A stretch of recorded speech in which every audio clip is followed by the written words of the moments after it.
এই যা পরিস্থিতি, প্রচুর ভিড় কিন্তু এখানে হবে। আর এই মুহূর্তে আমি উঠতে পারবো কিনা জানি না। 40 মিনিট পরে চিত্তরঞ্জনে ট্রেন ঢুকেছিল আর নেমেছিলাম, ভেবেছিলাম 2 মিনিটের হল্ট আছে, কিন্তু একদমই হল্ট দেয়নি।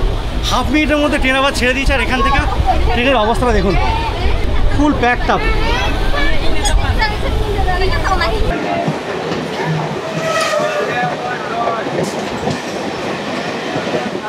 তো বন্ধুরা, যে ক্রেজটা দেখতে পাচ্ছেন, কেমন ভিড় চলছে সেটা দেখতে পাচ্ছেন। আজ কিন্তু এখানে রয়েছে অন্নপূর্ণা পুজো, আর যার জন্য ভিড় কিন্তু আজ আরও বেশি হয়ে গেছে।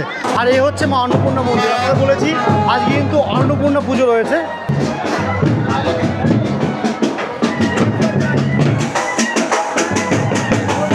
আর এই সামনেই রয়েছে দেখুন বাবা বৈদ্যনাথের মন্দির, তার ঠিক উল্টো দিকে মাতা পার্বতীর মন্দির। আর দেখতে পাচ্ছেন এই যে ওপরে গড়বন্ধনটা রয়েছে, এই কিন্তু এই মন্দিরের চূড়া থেকে একদম এই মন্দিরের চূড়া পর্যন্ত।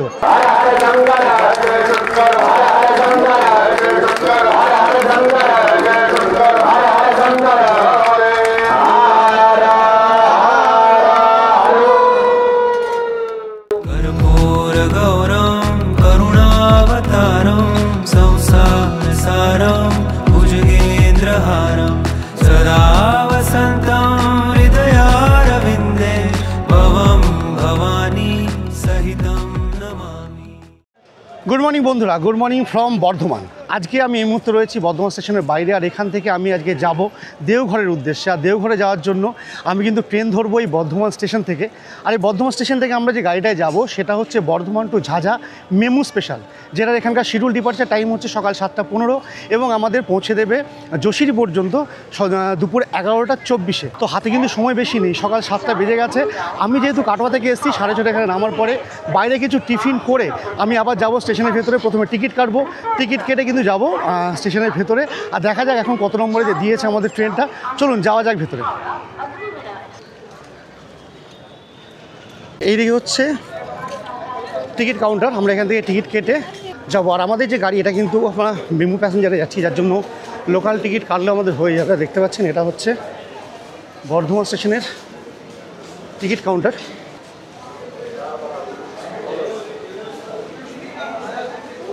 আচ্ছা, গাড়ি আমাদের এখনও দেয়নি। গাড়ির শিডিউল ডিপার্চার টাইম হচ্ছে 7:15। দেখতে পাচ্ছেন 7:25 বর্ধমান কাটোয়া লোকাল দিয়ে দিয়েছে, কিন্তু এখনও 7:15 আমাদের যে ঝাঝা স্পেশাল মেমু আছে সেটা কিন্তু এখনও দেওয়া হয়নি।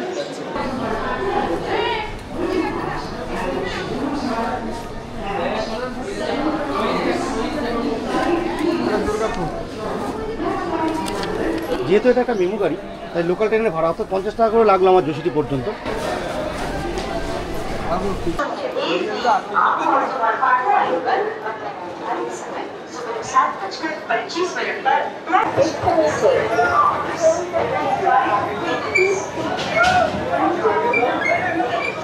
বন্ধুরা, ট্রেন আমাদের দিয়ে দিয়েছে 6 নম্বরে। আর 6 নম্বরের প্ল্যাটফর্মে দেখুন কী পরিমাণ ভিড়। বর্ধমান স্টেশনে এই যা পরিস্থিতি, প্রচুর ভিড় কিন্তু এখানে হবে।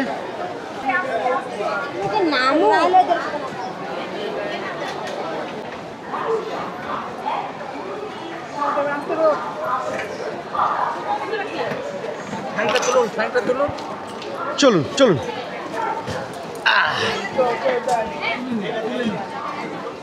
এই হচ্ছে ট্রেনের ভেতরে পরিস্থিতি। এই দেখুন ফুল প্যাকড আপ। দেখি সিট পাই কিনা।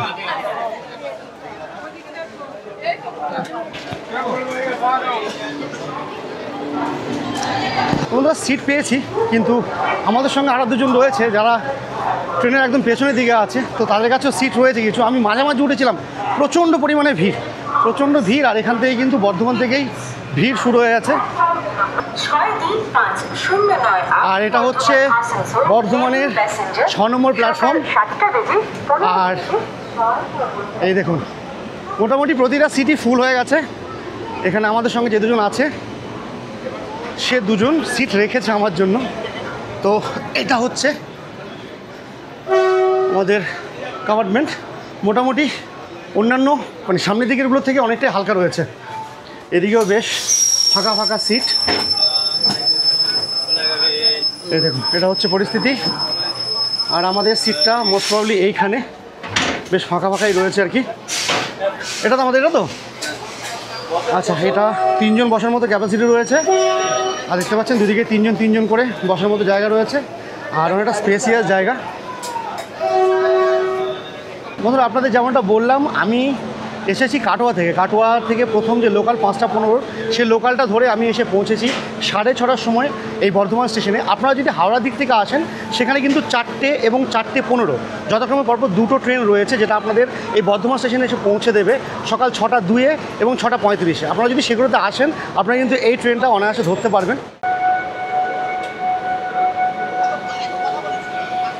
প্রথমেই 5 মিনিট লেট করে গাড়ি ছাড়লো, আর আমাদের এই গাড়িটা 6 নম্বর প্ল্যাটফর্ম থেকে 5 মিনিট লেটে, অর্থাৎ 7:20-তে ছেড়ে যাচ্ছে।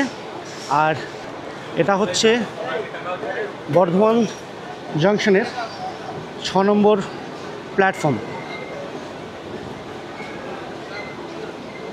তো আমরা আজকে টোটাল কভার করব 218 কিলোমিটার, যার জন্য আমাদের সময় লাগবে 4 ঘন্টা 9 মিনিট। এর মধ্যে আমাদের 27খানা হল্ট পড়বে, আর এই 27খানা হল্টের মধ্যে 18খানা পড়বে আমাদের বেঙ্গলের মধ্যে, বাকি 9খানা পড়বে ঝাড়খণ্ডে।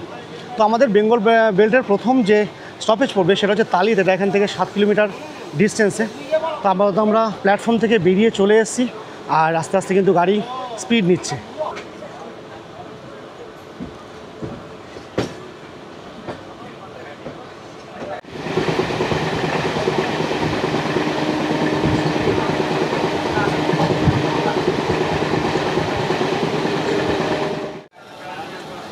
বন্ধুরা, এসে পৌঁছে গেলাম আমাদের জার্নির প্রথম হল্ট তালি স্টেশনে, এবং আমরা ডিস্টেন্স কভার করলাম 7 কিলোমিটার। আর এখানে সময় ছিল 7:23, সময় হয়েছে 7:35, অর্থাৎ 12 মিনিট লেটে গাড়ি ঢুকলো তালিতে।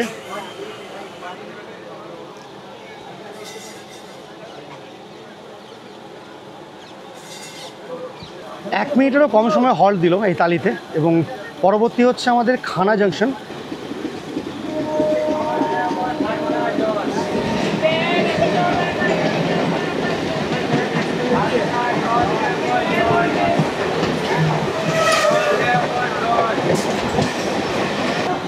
চলো একটু বসা যাক। আর আমরা রয়েছি একদম টয়লেটের সামনে। এখানে দেখুন পরপর একটা এদিকে টয়লেট রয়েছে, আর ওইদিকে পরপর 2টো টয়লেট রয়েছে, যদিও ইন্ডিয়ান কোমোড রয়েছে এখানটাতে। আর বসার অ্যারেঞ্জমেন্ট তো আপনারা দেখিয়েছি, এইদিকে 3, এদিকে 3। হ্যালো, আর আমাদের সঙ্গে রয়েছে স্বনামধন্য ইউটিউবার, আপনারা চেনেন, অনেকেই চেনেন, কারণ যারা আপনারা ট্রেনের ব্লগ দেখেন তারা কিন্তু চেনেন। মনোজকে আপনারা চেনেন, আর এর সঙ্গে রয়েছে ভাই সমদীপ। আচ্ছা, আর এই হচ্ছে ভেতরের পরিস্থিতি, যেমন দেখছেন মোটামুটি পেছনের দিকটা ফাঁকা রয়েছে।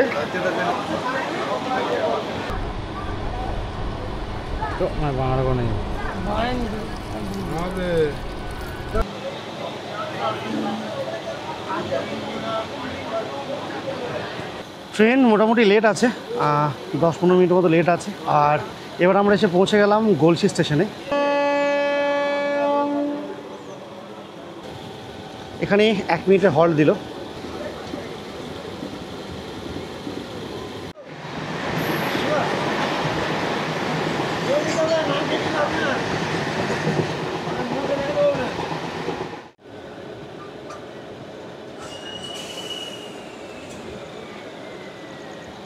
বন্ধুরা, প্রায় 47 কিলোমিটার রাস্তা অতিক্রম করে আমরা এখন এসে পৌঁছে গেছি পশ্চিম বর্ধমানের পানাগড়ে।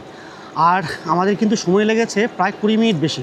এটা টাইম ছিল সকাল 8:02, সেখানে কিন্তু আমাদের এখানে টাইম হয়ে গেছে প্রায় 8:24-এর মতো। প্রায় 20 থেকে 22 মিনিট এক্সট্রা টাইম লাগলো। মোটামুটি 1 মিনিটের হল্ট দিল। 1 মিনিটের হল্টের পর আবার গাড়ি বেরিয়ে চললো।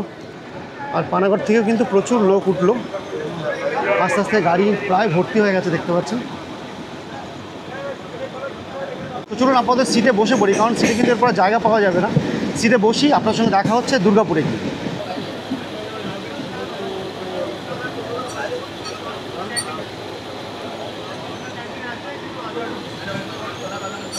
তোমরা 63 কিলোমিটার পথ অতিক্রম করে আমরা এসে পৌঁছলাম দুর্গাপুরে। আর এটা কিন্তু গাড়ি পাক্কা 20 মিনিট লেটে চলছে।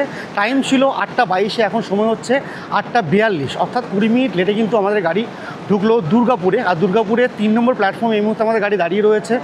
আর ঠিক উল্টো দিকে দাঁড়িয়ে রয়েছে হাওড়া মুম্বাই মেল।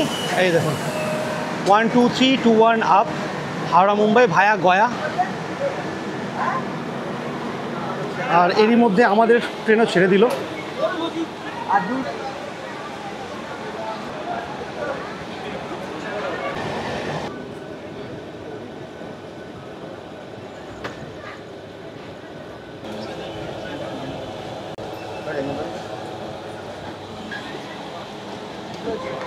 বন্ধুরা 105 কিলোমিটার পথ অতিক্রম করে আমরা চলে এসেছি আসানসোল জাংশনে। আর এখানে টাইম ছিল 9:13, এখন হচ্ছে 9:28, প্রায় 15 মিনিটের মতো টাইম লেট করেছে। আর এই মুহূর্তে এসে দাঁড়িয়েছি আসানসোল জংশনের 4 নম্বর প্ল্যাটফর্মে। আর গাড়ি কিন্তু এখানে আবার ভিড় হয়ে গেছে। এখানে 5 মিনিটে হল্ট রয়েছে স্টেশনটায়।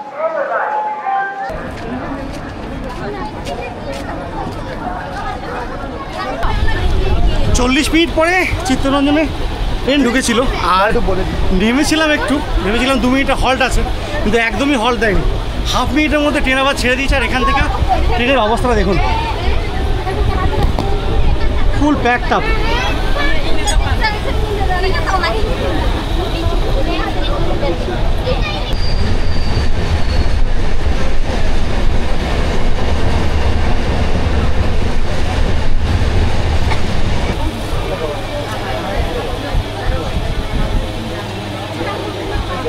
এটা হচ্ছে ঝাড়খণ্ডের প্রথম স্টেশন জামতারা। ওই দেখুন মোটামুটি গাড়ি হালকা এখন।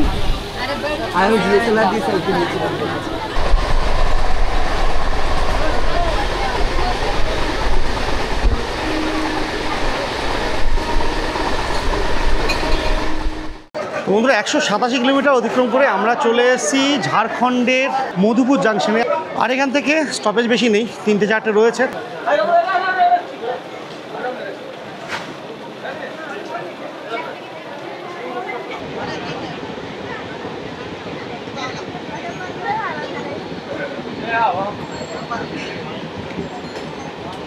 মধুপুরের পর মথুরাপুর।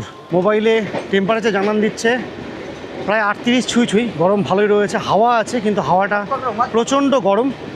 আর এখান থেকে 2-3টে স্টপেজ রয়েছে, তবে যা গরম দেখতে পাচ্ছি ওখানে গিয়ে কতটা সুন্দরভাবে ঘুরতে পারবো সেটা জানি না। তো চলুন, আর মাঝে মাত্র 3টে স্টপেজ রয়েছে, তারপরে নেমে পড়বো যোশীটি স্টেশনে।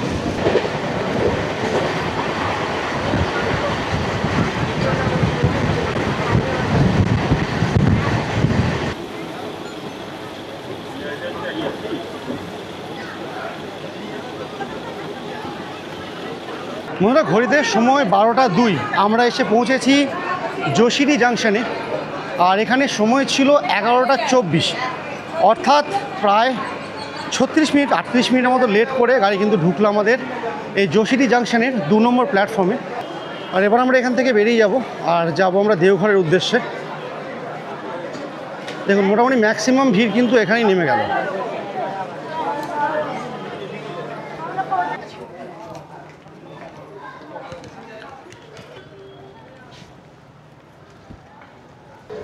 তো স্টেশন থেকে আমরা বেরিয়ে গেছি। স্টেশন থেকে বেরোনোর পরেই কিন্তু পরপর এখান থেকে আপনারা টোটো, রিক্সা অনেক কিছুই পাবেন। তো আপনারা যদি কিছুটা এগিয়ে আসেন, এখানে কিন্তু পাবেন অটো স্ট্যান্ড। আর এখান থেকে অটো করে আপনারা সোজা পৌঁছে যেতে পারবেন বাবা বৈদ্যনাথ ধামে। এই দেখুন এখানে শেয়ার অটো পেয়ে যাবেন আপনারা। বন্ধুরা স্টেশন থেকে কিছুটা এগিয়ে এলে আপনারা কিন্তু এ ধরনের অটো পেয়ে যাবেন শেয়ারে। আর 20 টাকা করে আপনাদের পুরোপুরি বৈদ্যনাথ ধাম পর্যন্ত পৌঁছে দেবে। এই দেখুন এভাবে কিন্তু শেয়ার অটো আপনারা পেয়ে যাবেন।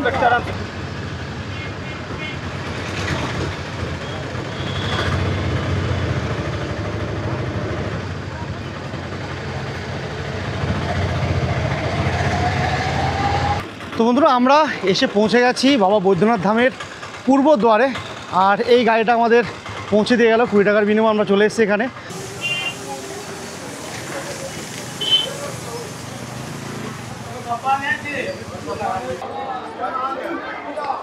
বন্ধুরা চলে এসেছি আমরা বাবা বৈদ্যনাথ ধামের একেবারে সিংহ দরজার সামনে। এই দেখুন সিংহদ্বার। আর এখান দিয়ে ঢুকতে হবে আপনাদের। আর ঢোকার সময় কিন্তু এখানে জুতো রাখার স্ট্যান্ড রয়েছে, 5 টাকা করে লাগবে জুতো রাখতে। তবে এখানে প্রচুর পান্ডা রয়েছে যারা আপনাদের ধরবে পুজো দেওয়ার নাম করে। সেটা আপনি যদি অ্যাভয়েড করতে চান জুতো স্ট্যান্ডে জুতো রেখে দেবেন।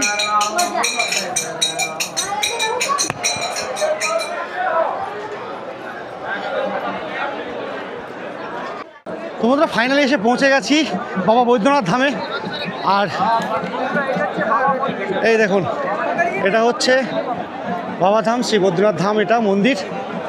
আর তার ঠিক উল্টো দিকে এটা হচ্ছে শক্তিপীঠ মা পার্বতী শক্তি মন্দির। এই দেখুন পরপর 2টো মন্দির রয়েছে। এখানে আরও প্রচুর মন্দির রয়েছে, তার মধ্যে এটা হচ্ছে মেন মন্দির বাবা বৈদ্যনাথ ধামের।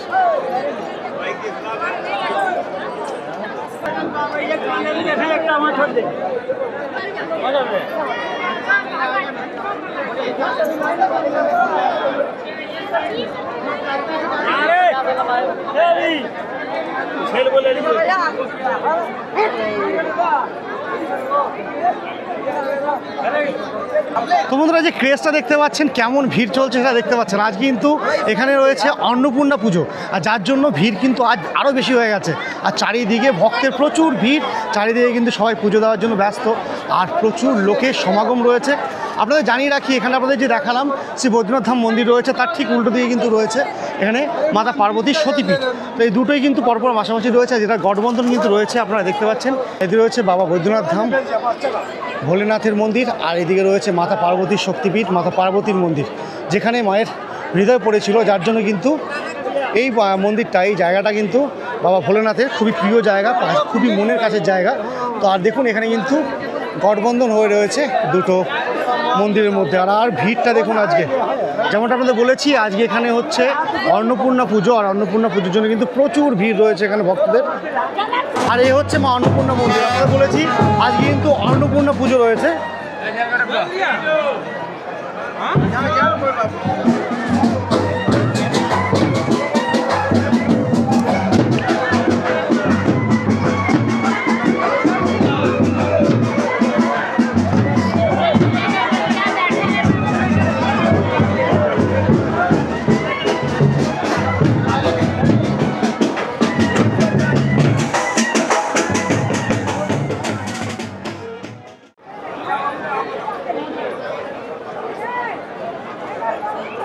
বা বৈদ্যনাথ ধামের এখানে কিন্তু রয়েছে আরও 22খানা মন্দির।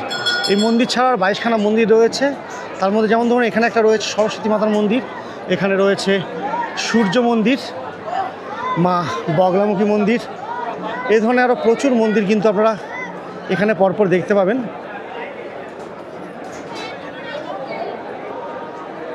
এটা হচ্ছে কালভৈরব মন্দির, এই ধরনের আরও প্রচুর মন্দির কিন্তু এখানে রয়েছে। টোটাল 22খানা মন্দির এখানে রয়েছে।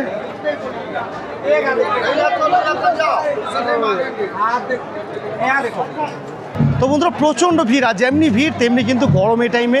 আর আমরা আপাতত এখন এখান থেকে চলে যাব, যেহেতু আমরা স্নান করে আসিনি, কেউ কিন্তু মন্দিরের ভেতরে ঢুকবো না। এখন যাবো কোনো একটা হোটেল খুঁজে, হোটেলের মধ্যে গিয়ে ফ্রেশ হয়ে বিকেলের দিকে এবং সন্ধ্যের দিকে আমরা কিন্তু আরও একবার মন্দিরে আসবো।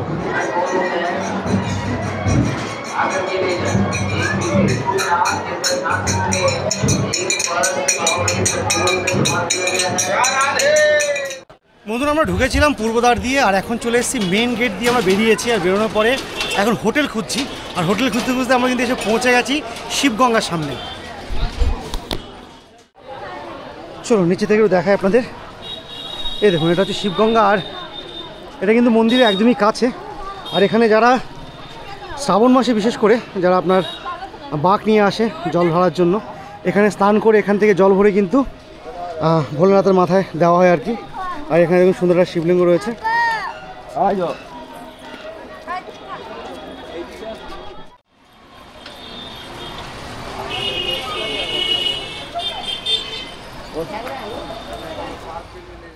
তো বন্ধুরা মন্দির থেকে আমরা চলে এসেছি একটা হোটেলে, আর এই হোটেলটা হচ্ছে ঘণ্টাঘর বা টাওয়ার চকের এখানে। আপনারা এই দিকটা এলে সস্তা রুম খুব একটা পাবেন না, মোটামুটি 1000 টাকার নিচে এখানে নন এসি রুম পাওয়া যায় না।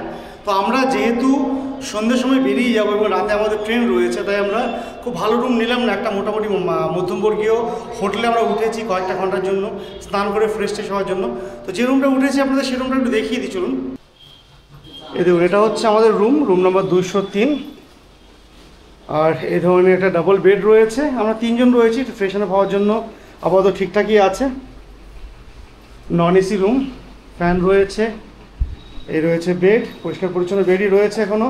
আর আমার ভাই তো আসার সাথে সাথে শুয়ে পড়েছে, প্রচন্ড টায়ার্ড। আর এই মুহূর্তে দেওঘরে যা মারাত্মক গরম লাগছে বলার নয়। একটা কথাই বলবো, মানে শ্রাবণ এখনো আসতে চলেছে, মানে কলকাতাতেও এইরকম গরম পড়েনি, দেওঘরে এসে যতটা আমার গরম লাগছে। তো চলুন আপাতত একটু ফ্রেশ হয়ে রেস্ট নিয়ে আমরা আবার যাবো সন্ধ্যার সময় মন্দিরে। আর সন্ধ্যার সময় কিন্তু এখানে মন্দিরে আরতি হয়। আপাতত একটু ফ্রেশ হয়ে দুপুরে লাঞ্চ ফাঞ্চ করে তারপরে যাবো মন্দিরে। এই দেখুন, এটা হচ্ছে আমাদের হোটেল চন্দ্রজ্যোতি, আর তার ঠিক উল্টো দিকে হচ্ছে অনামিকা রেস্টুরেন্ট।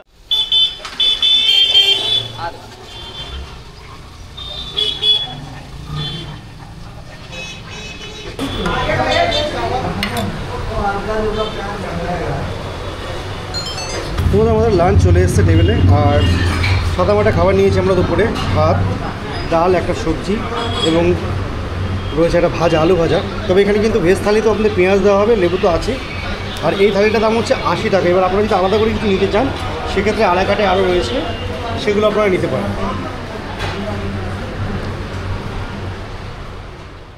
বন্ধুরা, যেমনটা আপনাদের বলেছিলাম যে হোটেলে দুপুরে ফ্রেশ হয়ে রেস্ট নিয়ে আবার আমরা যাবো মন্দিরে। তো এখন আবার চলেছি মন্দিরের উদ্দেশ্যে। আর এবার কিন্তু অভিপ্রায় নিয়ে চললাম বাবার দর্শনে। তো এখন আপাতত টোটোতে চেপেছি, এখান থেকে আপনারা টোটো করে যেতে পারবেন। আসলে এই যে ক্লক টাওয়ারটা যেটা আছে এখান থেকে আপনারা যেতে পারবেন, 10 টাকা করে মাথা পিছু নেবে আর কি। আমরা 3 জন আছি, 3 জন চললাম।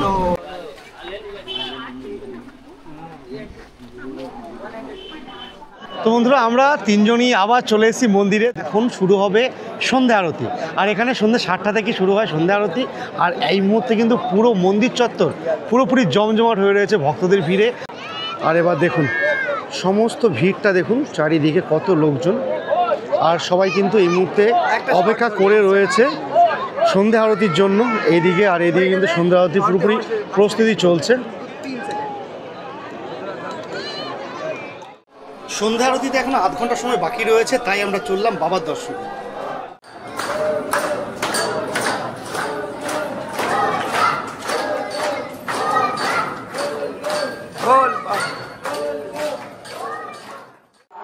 দর্শন শেষে ফিরে দেখি শুরু হয়ে গেছে সন্ধ্যা আরতি।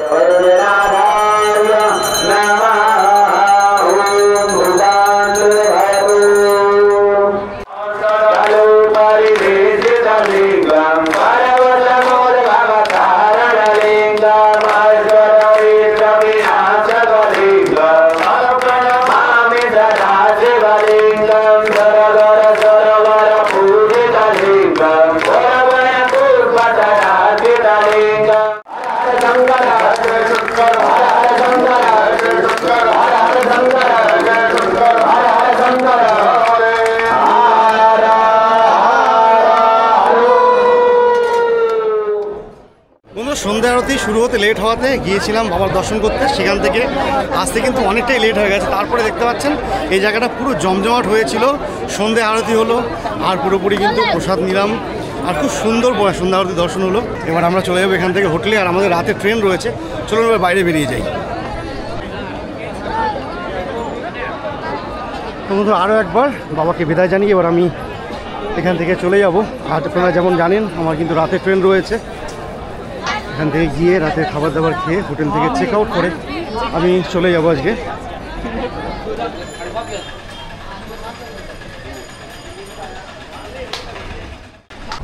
তো বন্ধুরা, একদিনে লোকাল ট্রেনে বর্ধমান থেকে যশোরে এসে বাবা বৈদ্যনাথ মন্দিরে দর্শন করলাম আমরা আজকে, এবং ওখানে কিন্তু সন্ধ্যাকালীন আরতি দেখে আমরা আবার ফিরে চলে এসেছি এখন যশোরে জাংশনে। আর এখান থেকে আমরা রাতের ট্রেনে যাব বর্ধমানে। আমি বর্ধমান যাব, আরও যারা আছেন তারা হাওড়া পর্যন্ত যাবেন আর কি। আপনারাও যদি আসেন, আপনারা কিন্তু এসে এইভাবে একদিনে ঘুরে সম্পূর্ণ বাবাধাম মন্দির পুরোপুরি ঘুরে কিন্তু আবার রাতের ট্রেনে ফিরে যেতে পারবেন। তো চলুন আপাতত এখন যাব যশোরে জাংশনের ভেতরে। সময় হয়ে গেছে রাত 11টা, আর আমাদের গাড়ি রয়েছে 11:30। চলুন আজকের ভিডিও আমি এখানেই শেষ করব। দেখা হচ্ছে আমার পরবর্তী কোনো ভিডিওতে। ততক্ষণ সবাই ভালো থাকবেন, সুস্থ থাকবেন, টাটা।